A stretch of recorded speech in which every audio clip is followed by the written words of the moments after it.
On a warm spring afternoon, I noticed something peculiar about my classmate Riku. While everyone else rushed home after school, he would quietly slip away to tend to the small garden behind the science building.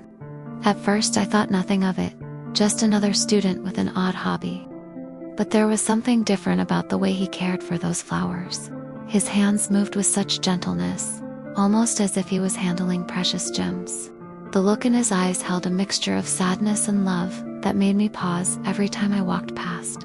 One day, after watching him for weeks, I finally gathered the courage to ask, "Why do you spend so much time here?"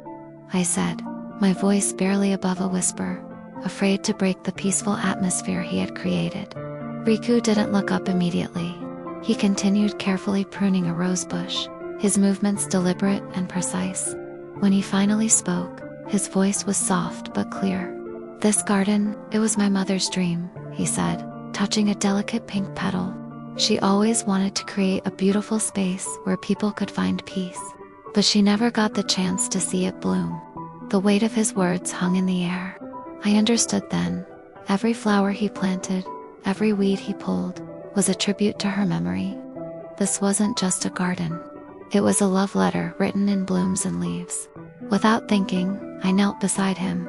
"Show me how to help," I said, rolling up my sleeves. "I want to learn."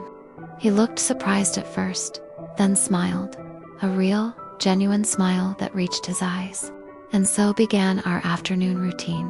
Day by day, season by season, we worked together, turning his mother's dream into reality.